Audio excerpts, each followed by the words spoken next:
Hai, Assalamualaikum warahmatullahi wabarakatuh. Perkenalkan, nama saya Arma Saya Rahmawati Agni Rara Widya Putri. Kami dari dari kelas 5 TEB. Di sini kami akan menjelaskan tentang pasar modal obligasi dan reksadana. Penjelasan yang pertama, di sini ada obligasi. Apa sih obligasi itu? Obligasi adalah surat berharga atau sertifikat yang berisi perjanjian antara perusahaan emiten sebagai peminjam dana dengan investor sebagai pemberi dana dengan nominal bunga yang telah disepakati. Pinjaman yang dilakukan oleh investor dengan cara membeli surat hutang yang dikeluarkan oleh pemerintahan maupun perusahaan swasta dengan imbalan berupa bunga pinjaman yang ditawarkan saat penjualan surat hutang. Kesepakatan saat peminjaman dilakukan dengan ketentuan yang telah dibuat oleh peminjam. Menurut Undang-Undang Nomor 24 Tahun 2002, pengelolaan SUN dan obligasi diselenggarakan oleh Menteri Keuangan melalui Debit Management Unit. Bunga pinjaman ini ada yang dibayar per bulan atau per tahun ataupun di akhir masa pinjaman atau tenor, berdasarkan klausul yang tertera pada saat penerbitan obligasi. Obligasi berdasarkan penerbitannya terbagi menjadi 3 jenis. Yang pertama ada obligasi pemerintah. Obligasi ini diterbitkan oleh pemerintah pusat.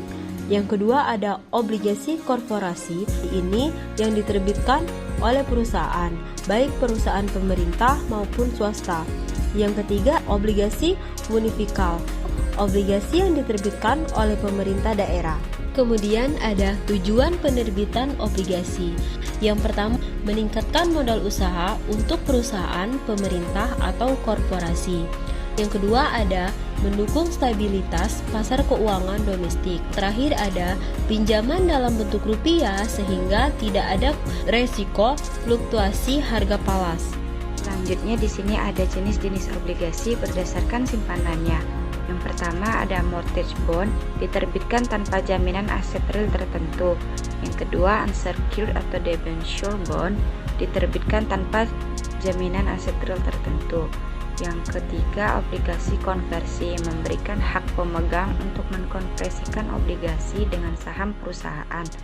Yang keempat obligasi dengan warrant saham, obligasi punya hak untuk membeli saham dengan harga yang ditentukan. Materi yang kedua, di sini ada reksadana. Reksadana adalah kumpulan dana dari investor yang ditransfer ke perusahaan bisnis sebagai manajer investasi.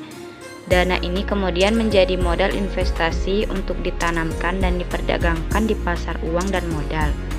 Keuntungan dari investasi perdagangan ini kemudian dibagikan kepada semua investor yang berinvestasi di reksadana. Selanjutnya terdapat tipe-tipe reksadana.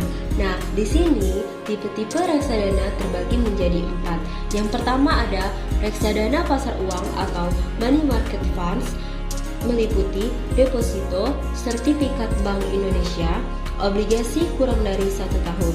Tipe yang kedua ada reksadana saham atau equity funds, meliputi saham, IHSG.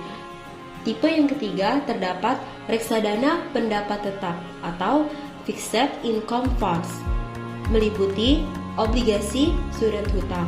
Dan tipe yang terakhir ada reksadana campuran atau dictionary funds.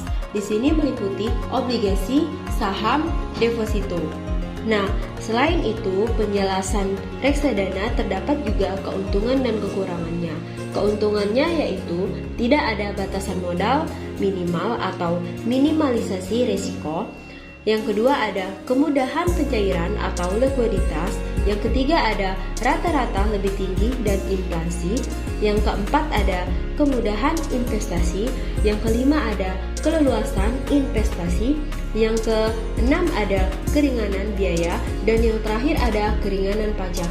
Selain keuntungan, terdapat juga kekurangan. Kekurangannya yaitu terdapat 2. Yang pertama ada resiko berkurangannya nilai unit penyertaan, dan yang kedua ada resiko likuiditas. Selanjutnya di sini ada jenis-jenis transaksi pada reksadana. Yang pertama pembukaan rekening atau registration. Yang dua pembelian unit penyertaan atau subversion. Yang ketiga penjualan kembali up redemption. Yang keempat, pengalihan investasi dari satu jenis reksadana ke reksadana lain atau switching. Terima kasih. Bye-bye.